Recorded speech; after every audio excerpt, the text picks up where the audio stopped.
Eh bien, bonjour à tous. Merci pour votre présence pour cette conférence qui a pour objectif de présenter un certain nombre de territoires portugais avec la présence comme intervenants donc, des maires de ces territoires. Nous avons donc le territoire de Castelo Branco. Je présente donc Monsieur Leopoldo, le maire donc, Ferreira de la mairie donc, de Castelo Branco. Attendez, j'ai un petit souci technique, c'est que voilà, tout va bien. Donc nous avons l'intervention de Monsieur le maire, donc de Castelo Branco, également l'adjoint au maire de Vila Real de Saint-Antoine, ainsi que le maire de Batalha, qui est dans la région de Leiria. Donc je vous remercie tous pour être venus à cette table ronde, qui a donc pour objectif de vous présenter les caractéristiques du territoire, ainsi que les raisons d'une installation dans ces territoires-là.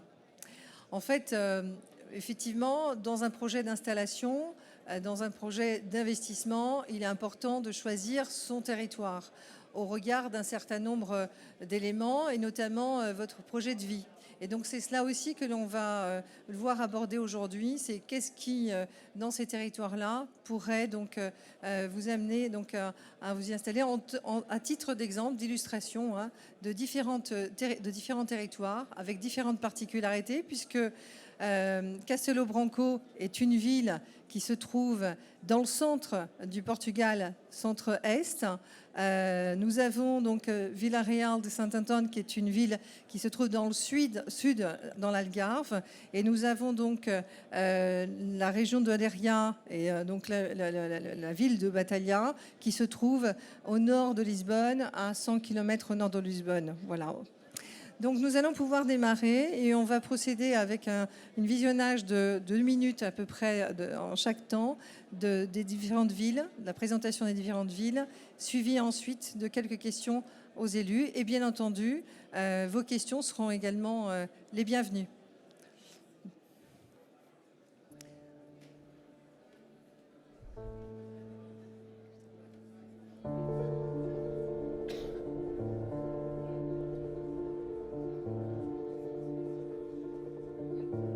Castelo Branco. Cidade que se ergue sob o seu castelo, onde a calçada histórica de ruas estreitas e misteriosas convidam para uma viagem que liga o passado com o presente. Cidade de luz, de cultura e tradições enraizadas, com uma natureza envolvente e de espaços infinitos. Os fios de seda que vão bordando e traçando o caminho da cidade transformam-na num verdadeiro tesouro com valor para dentro e reconhecimento para fora. Cidade de jardins com história e de tração única transportados para o presente, que cruza a contemporaneidade e as suas origens seculares com a herança dos portados quinhentistas.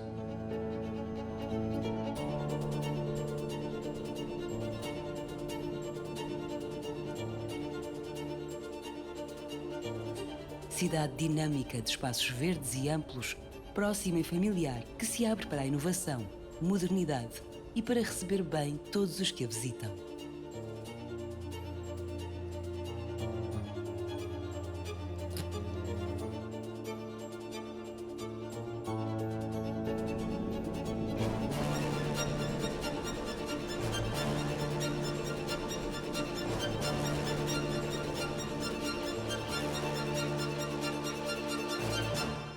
Castelo Branco, bordada à tradição, com património para dar e receber.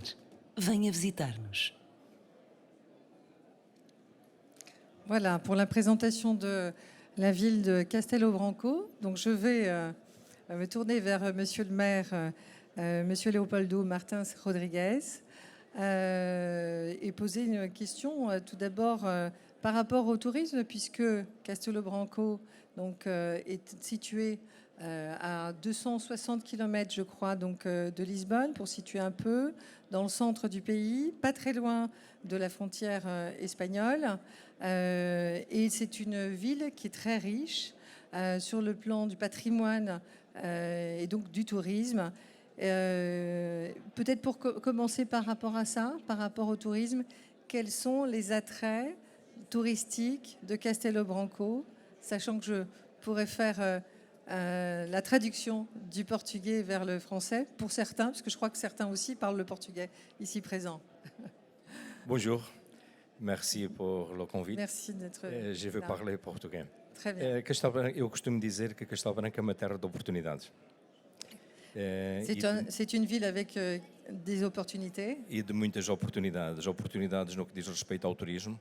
E o turismo podemos considerar o turismo natureza. Nós temos um parque natural muito ligado à biosfera, àquilo que é a fauna e a flora, com algumas espécies já quase em vias de extinção. E estou a falar do Parque Natural do Tejo Internacional. D'accord. Donc, un des principaux attraits, c'est effectivement la présence d'une nature très riche, avec une faune très importante, et un parc qui s'appelle comment? Vous pouvez me le rappeler? Parque do Tejo Internacional, Parque a do reserva da biosfera do Parque do Voilà, Tejo c'est une Internacional. réserve de biosphère donc, au sein de ce parc. Donc ça, c'est un des attraits touristiques. Sim, no Tejo Internacional, como disse, podemos encontrar o abutre, podemos encontrar a águia, podemos encontrar um conjunto de animais que já vão radiando pelo território e que hoje encontramos em estado puro, portanto, na natureza e na sua forma de viver nessa mesma natureza. Ok, donc ce que j'entends, c'est que dans ce parc, effectivement, nous avons une diversité de la faune et de la flore avec un certain nombre de présences voilà, d'une biodiversité très importante.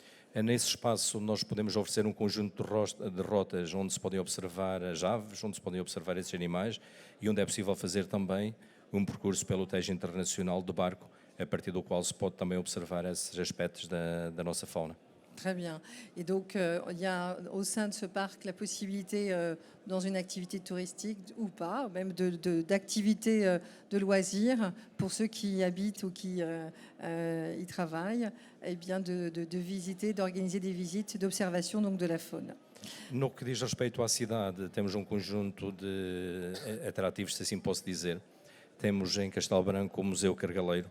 O mestre Cargaleiro é um artista contemporâneo que tem a sua vida dividida entre Paris, Lisboa e Castelo Branco. Oui, effectivement. Au sein de Castelo Branco, il y a le fameux musée de Cargaleiro, qui est un artiste contemporain se partageant entre la France et puis le Portugal. Da parte da manhã estivemos na Câmara Municipal e o meu conterrâneo Hermano falou-nos precisamente da distinção que foi feita pela Câmara Municipal de Paris ao mestre Cargaleiro, sendo que no mesmo dia, também aqui em Paris, ele foi distinguido pelo Primeiro-Ministro de Portugal. Oui, tout à fait. Effectivement, la ville de Paris avait donné une distinction à cet artiste, Cargaleiro. Je crois que c'était en 2019, à l'Hôtel de Ville. Donc, 2021? Ok, très bien. En 2021, à l'Hôtel de Ville. O Museu Cargaleiro é importante pela heterogeneidade das peças que tem. Portanto, a maioria das peças são peças do mestre Cargaleiro. Muitas delas não estão expostas em permanência, vamos fazendo exposições temporárias e são milhares de peças que temos, desde a cerâmica, à pintura, à tapeçaria. D'accord. Donc il y a effectivement une multiplicité d'œuvres, à la fois passant donc d'œuvres de peinture, de céramique et près de 1000 pièces, c'est ça, au sein de ce musée. Voilà, donc ça c'était pour ce musée sur la partie touristique, mais il y a bien d'autres endroits, d'autres monuments à visiter à Castelo Branco. Donc il y a, voilà, sur la partie touristique, vous avez peut-être d'autres éléments à rajouter sur cette partie-là, sur le tourisme ou Não percebi. No turismo ainda queria falar de mais algumas coisas. Ok. E queria falar numa arte que é o bordado de Castelo Branco, que há pouco oui. aqui foi apresentado no vídeo. O bordado de Castelo Branco tem origens orientais, provavelmente da altura da expansão portuguesa. Ah oui, effectivement. J'allais effectivement omettre de signaler cela, et heureusement que Monsieur le maire le précise. Effectivement, il y a le bordado, la broderie de Castelo Branco, qui est très très fameuse, qui remonte à plusieurs...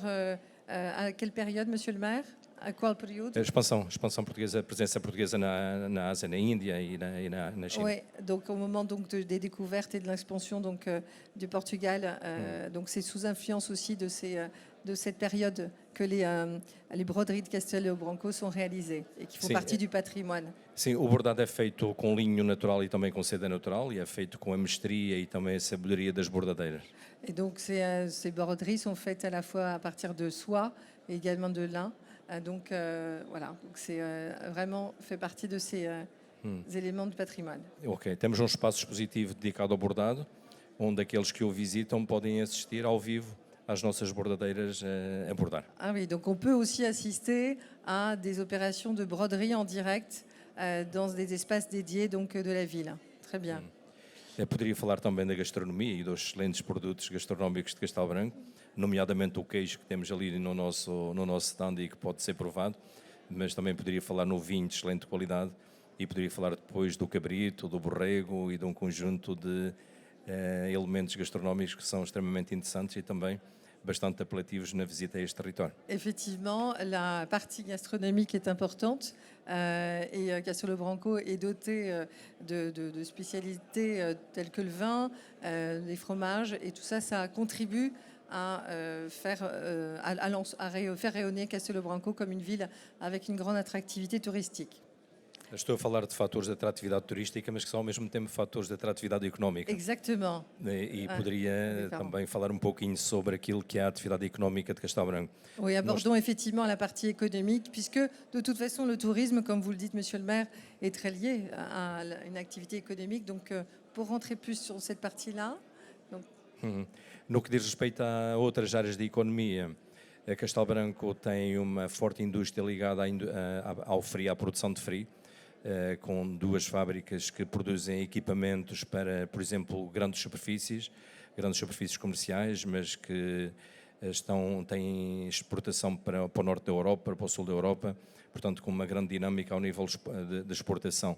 Emprega mão de obra qualificada, engenheiros, técnicos de desenvolvimento e de investigação e depois também operários.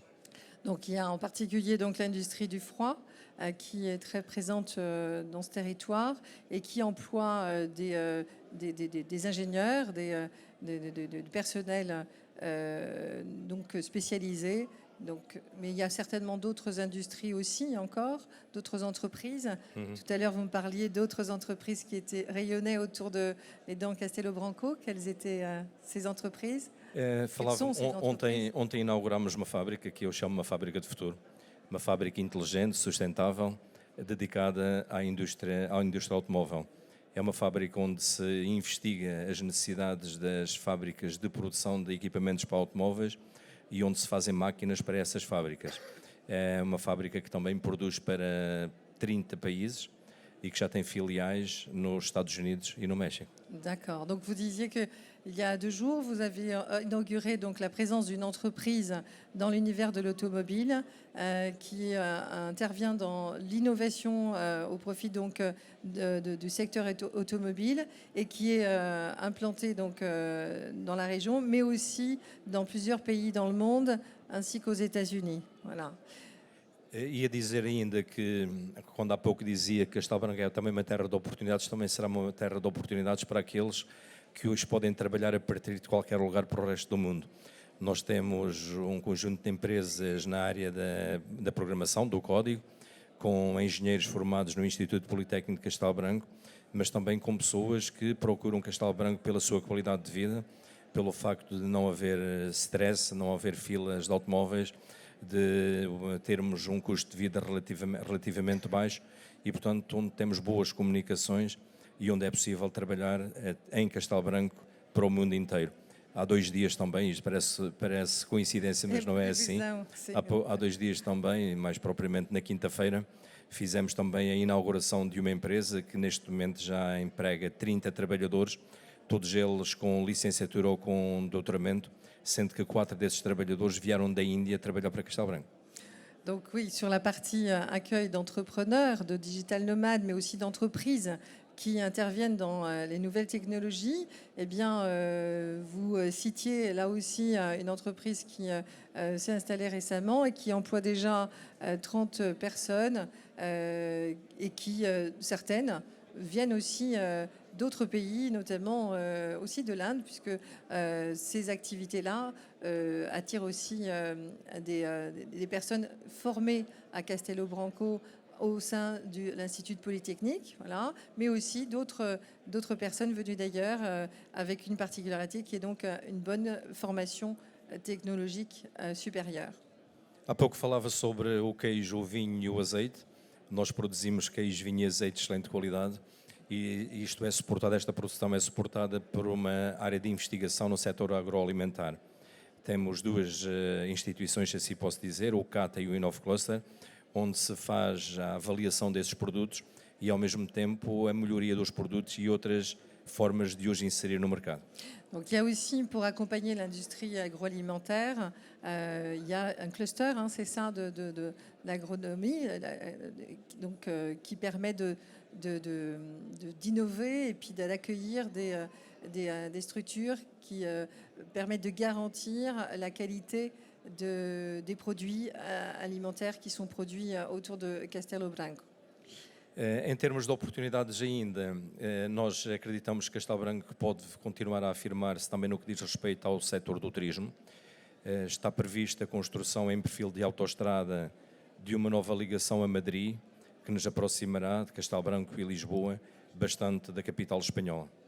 Donc il y a aussi dans les projets importants pour Castelo Branco la construction donc d'une voie rapide, une infrastructure routière qui traversera donc le territoire en provenance de Lisbonne, c'est ça, vers l'Espagne. Voilà. Donc ça donnera plus de possibilités encore d'arriver plus rapidement de Lisbonne vers Castelo Branco. Aujourd'hui, je crois que c'est 2 heures de route entre les deux villes et donc demain, ça sera certainement plus rapide. Se quisermos viajar ainda mais rápido, temos em Castelo Branco um aeródromo com uma pista de 1.600 metros, aproximadamente, que começa a receber algumas empresas, sendo que a empresa mais recente que manifestou interesse em trabalhar em Castelo Branco, e vai fazê-lo, é uma empresa francesa, a Dassault, fabricante dos Falcons, que dentro em breve começará a trabalhar em Castelo Branco. Très bien.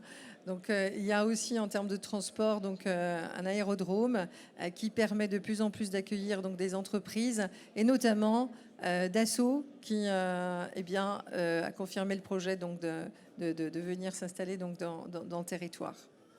Para os investidores, nós temos, a Câmara Municipal está a candidatar-se à construção de habitação a preços acessíveis. Serão cerca de 26 a 27 milhões de euros de investimento, que terá que estar concluída até ao verão de 2026. Par rapport à quoi? Não entendi o início da frase. Okay.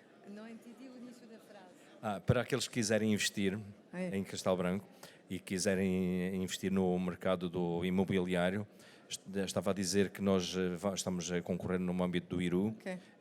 Estamos a apresentar uma candidatura entre 26 a 27 milhões de euros para a construção de habitação a preços acessíveis.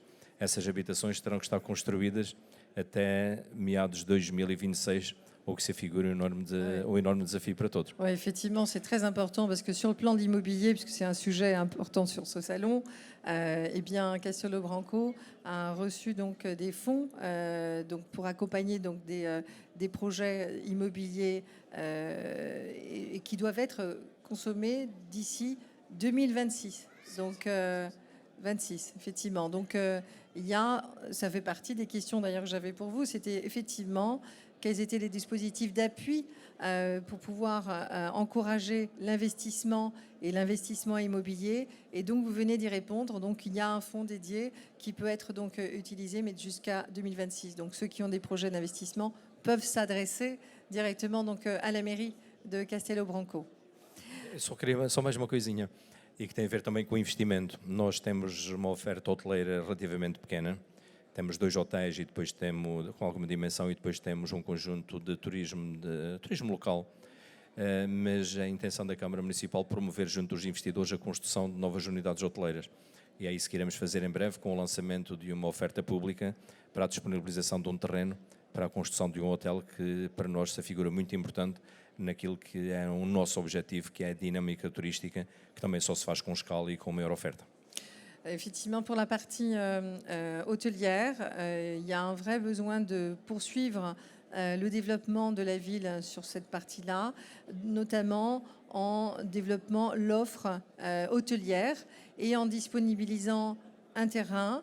Donc, c'est dans le cadre d'un vrai projet donc de hôtelier, de présence hôtelière. De combien d'étoiles? Hotel de quantas estrelas? Os que temos são de 3 e 4 estrelas, é aquele que pretendemos fazer. Nós temos 2 projetos, um hotel de charme, mais pequenino, e um hotel eventualmente de 4 estrelas.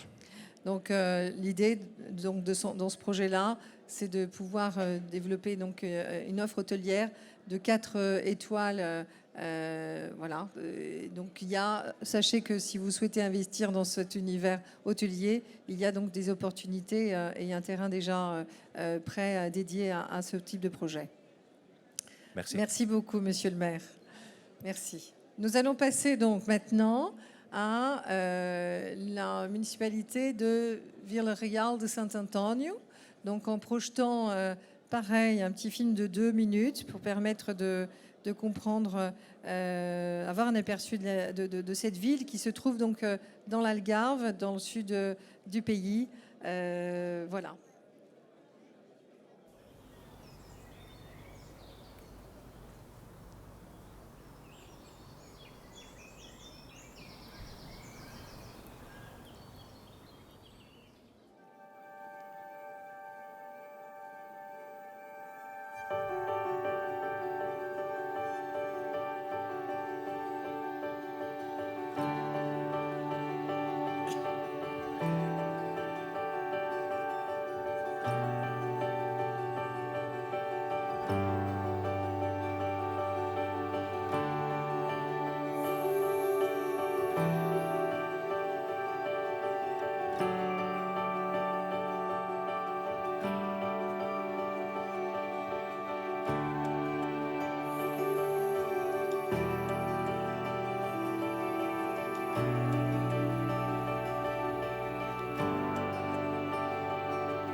Voilà pour la présentation de Vila-Real de Santo-António. Donc, comme je vous l'ai dit, donc Vila-Real de Santo-António est situé donc au sud du pays, à la frontière avec l'Espagne. Donc là, ça c'est une des particularités des villes qui sont présentes ici, et avec une activité touristique très forte, puisqu'elle est caractéristique donc de l'Algarve.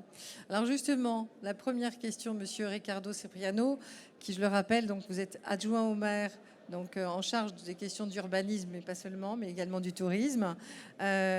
Pourquoi venir s'installer donc à Vila-Real de Santo-António plutôt que dans une autre ville de l'Algarve? Bonjour à tous. Merci Marie pour l'invitation. Je m'excuse une autre fois pour mon français, c'est pas le meilleur, mais j'aimerais pour faire mon meilleur. On a eu une conférence hier et on vous a très bien compris. Merci. Ok, bon, Vila-Real de Santo-António, c'est un ville qui note, je crois, que dans l'Algarve. L'Algarve est une région très touristique. Je crois que notre point fort, c'est la localisation. Notre localisation et la condition naturelle de notre territoire. Nous sommes à côté d'Espagne, à la frontière avec Espagne. Nous avons du réserve naturelle, la réserve naturelle de Sepal, rivière Guadiana, et où vous pouvez faire l'observation de aves, Des oiseaux. des oiseaux, exactement, et pour faire toutes les activités naturelles, les activités physiques naturelles, et la réserve naturelle de Ria Formosa, que c'est une des plus connues réserves naturelles portugaises. Aussi, nous sommes un territoire toute plate. Le 60 km² que nous avons de territoire, la majorité de notre territoire, c'est toute flat. Nous avons 20 km de côté de sable fine, toute flat. Nous avons aussi les caractéristiques. Nous sommes, en termes de localisation, nous sommes à 30 minutes de l'aéroport de Faro et à 1 heure 15 minutes de l'aéroport de Séville. Nous avons une localisation centrale sur les accessibilités aéroportuaires. Nous avons aussi sur l'autoroute qui va pour Lisbonne et qui va aussi pour Paris. C'est un plus notre localisation, et aussi toutes les conditions naturelles que nous avons pour offre, notre poisson, notre gastronomie, notre poisson fraîche. Nous sommes une ville piscateur aussi. Nous avons 3 différentes communes. Je crois que le mot correct c'est commune pour diviser. Nous avons Vila-Real de Santo-António, qui a un grand port de pesque, et après à la commune de Montegordo et de Cacela, nous avons petite communauté piscateur traditionnelle. Au vidéo, nous avons la possibilité pour voir ces images-là. Cette image. Donc, ce que je retiens, c'est que le territoire est composé à la fois d'une richesse également d'oiseaux, mais surtout aussi avec une côte de 20 km, c'est bien ça? Ouais. Voilà, qui donne des activités de plage classiques. De plage de 20 km, tout continue. D'accord. Alors, concernant justement l'immobilier, quelle est la situation au sein de la ville par rapport à l'Algarve, et quel est le prix au mètre carré en moyenne? Bon, nous sommes un village, un territoire très touristique, mais je crois que Vila-Real de Santo-António est déjà à ce moment c'est très équilibré, balancé. La moyenne de prix de mètre carré, c'est 2060, 2800 euros pour mètre carré. Nous sommes un territoire touristique, dépend de la commune. Par exemple, le plus cher, c'est Montegordo, parce qu'il est, si vous achetez un front de mer, le prix par mètre carré, c'est supérieur. Mais nous avons beaucoup d'autres solutions. Par exemple, à la commune de Vila-Real de Santo-António, le mètre carré, c'est 1700 euros. Et si nous êtes à la... 1700. 1700 euros. 1700 euros. Et si nous vont pour l'unique part de campagne que nous avons dans la commune de Cacela, le prix mètre carré, c'est 1000 euros, parce que c'est une zone plus rurale. En conclusion, c'est que nous avons beaucoup et différentes opportunités d'investissement. Nous avons aussi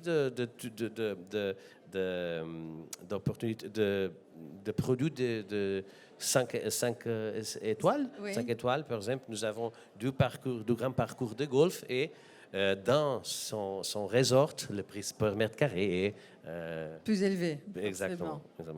Donc, ce que je retiens là aussi, c'est que le prix au mètre carré est très accessible, et très accessible, exactement, à d'autres municipalités de l'Algarve. Exactement. Et alors, pour quelqu'un qui vient vivre au sein de Vila-Real de Santo-António, quelles sont les infrastructures hospitalières à proximité, et ainsi que est-ce qu'il y a un système d'enseignement, d'éducation, les écoles, parce qu'on peut venir s'installer pour la retraite, mais aussi Pour vivre et pour travailler. Exactement. Nous avons, comme je dis, nous avons de toutes les infrastructures viarières, la route, toute la route, l'accessibilité pour l'aviation et pour la mer. Nous avons un port de pêche, mais aussi un marina. C'est possible pour arriver à Vila Real Sant António pour bateau. En bateau, oui. Mais en termes d'infrastructures, nous avons toutes les infrastructures d'une villa moderne. Nous avons un petit hôpital, nous avons privé, et nous avons un petit hôpital Centre de Saúde, c'est un petit hôpital public. Nous sommes à 30 km de grand hôpital central de l'Algarve, il est à Faro. Et nous avons de l'école publique et privée, et nous avons des garderies aussi pour les enfants. Et nous avons aussi une infrastructure qui aujourd'hui c'est très important, que c'est l'accès pour Internet, le Wi-Fi, toute la ville est équipée, fibrée. Exactement.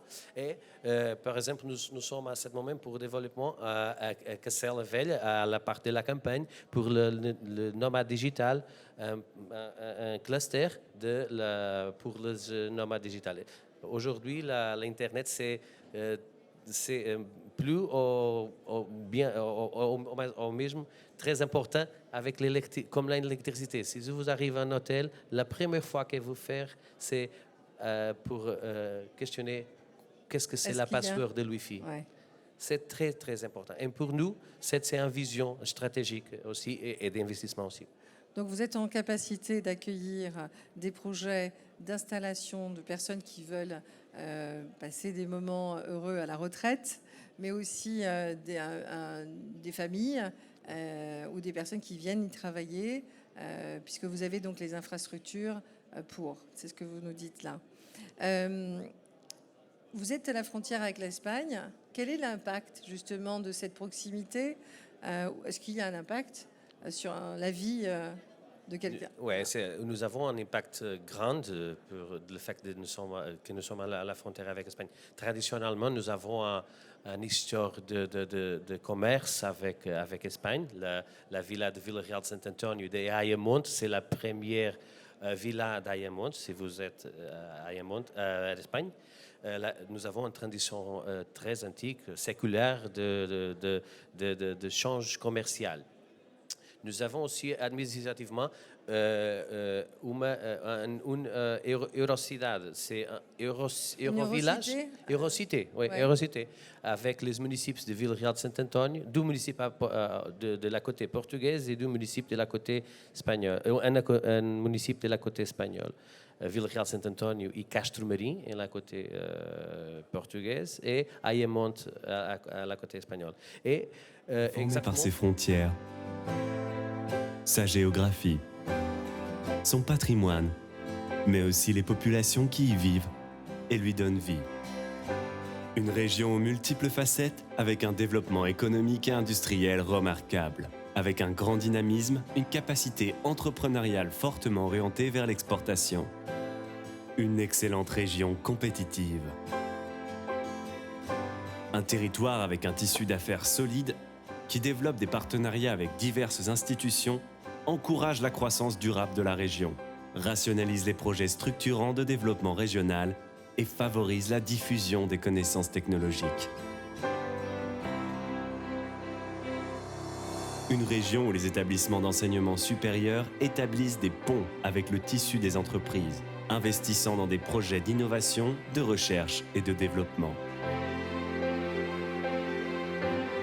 Une région où il est facile de trouver la main-d'œuvre qualifiée et qui fait de ce territoire l'un des plus attrayants et socialement prospères du Portugal. Tous ces éléments contribuent à créer une diversité d'affaires dans la région, qui se présente comme un facteur différenciateur avec un potentiel de succès élevé pour les nouvelles entreprises qui y sont installées, à la fois nationales et internationales. Venga, solo falta usted. Come, you are the only one missing. Boom! U bent de enige die nog ontbreekt. Vai, só faltas tu. Une région qui investit dans le marché mondial à partir d'un travail local, tout compris.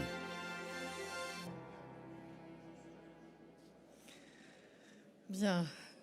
Monsieur le maire.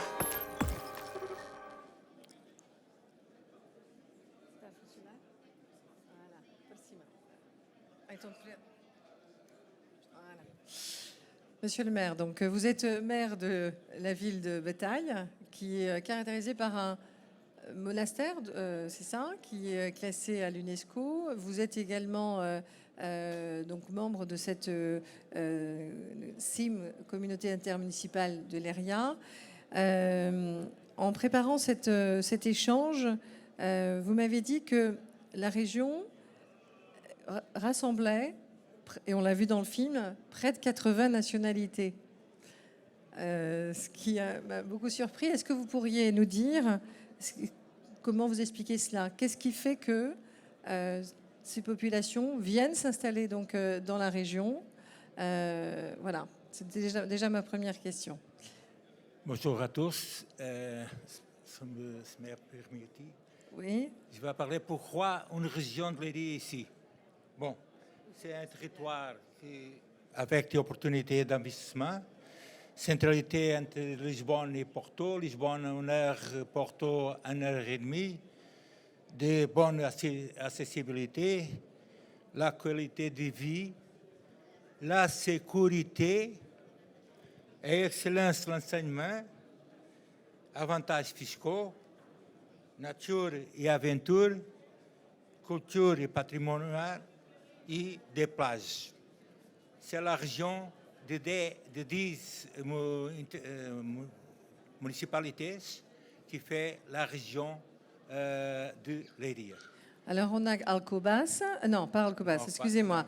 On a donc l'Eria, on a Bétail. Leiria, Batalha, Porto Mós, Pombal, Marinha Grande, Voilà. depois a zona serrana com Ancião, Alvaiázar, Castanheira de Pera, Figueiró dos Vinhos e Pedrógão Grande. Pedrógão Grande, infelizmente, il y a quelqu'un qui a des grands problèmes avec le feu, il est très, très terrible, et c'est le territoire de 10 municipalités. Très bien. Donc c'est un territoire très riche parce que il représente à la fois donc une industrie importante, mais aussi un tissu d'enseignement supérieur également important, avec un dispositif de santé également très étoffé, qui permet donc d'accueillir finalement des personnes qui veulent venir travailler, étudier, y vivre, passer aussi des moments de retraite, au cours de la retraite. Donc, est-ce que vous voulez me dire un peu plus ce que vous faites sur la partie de l'enseignement, si on prend cela? Dans la région, nous avons une université, l'Université Polytechnique de Leiria, qui a tous les degrés et qui, avec 15 000 étudiants, et il y a des élèves qui sont plus de 80 nationalités. Ce sont étudiants qui se forment à Leiria, qui restent à Leiria à travailler, et les familles viennent avec des élèves, et c'est une des raisons de beaucoup de nationalités. Française beaucoup aussi. Et il y a aussi d'investisseurs qui cherchent Leiria, la région de Leiria, pour faire l'investissement. De Moults, le vitre. Ah oui, oui, tout ce qui est en lien avec le travail en vitre. La céramique. La céramique aussi. Ouais. Les cimetières, c'est étranger aussi. Il y a beaucoup de secteurs de l'économie de la région de Leiria qui sont avec une forte contribution des investisseurs étrangers. Sur la santé de la région, il y a des réponses qui partout et qu'il y a beaucoup de construction de neuf unités de santé. À Leiria, par exemple, 2 hôpitaux, Qui ont été construits récemment alors, sont à construire en train maintenant. d'être construits. Il y a un hôpital régional, D'accord. bien le dire, et il y a des réponses à tous les municipalités. D'accord. Justement, par rapport aux constructions, quel est le prix de l'immobilier? Vous avez une idée du prix moyen? La moyenne, 1400 euros. 1400 euros pour Il n'y a quelqu'un pas qui s'installe dans Plus votre... cher, c'est un bon prix pour les investisseurs et c'est évident qu'il y a beaucoup de constructions à toutes les régions. Il y a des municipalités avec beaucoup de constructions et d'autres moins, mais sont en construction aussi. Alors qu'on vient s'installer justement dans un territoire, les activités de loisirs sont importantes. Qu'est-ce qu'on peut trouver comme activité sur le territoire? Des plages. Oui, parce que le territoire, peut-être, me permet de dire, qui est entre la mer et donc la montagne. C'est vraiment un territoire qui est mix en termes d'accessibilité à différentes typologies d'activités. Oui, il y a des plages, il y a des parcours avec la nature, il y a beaucoup de manifestations culturelles. Toutes les municipalités ont des plans annuels de manifestations pour la culture. Et ce n'est pas un problème de choisir une activité pour le temps qu'on travaille aussi. Alors, vous avez parlé tout à l'heure de 80 nationalités. Donc, j'imagine que vous avez un dispositif pour accueillir ces différentes nationalités. Quels sont les appuis ou les systèmes d'accueil, les associations d'accueil? Est-ce que cela existe? À ce moment, il y a deux situations.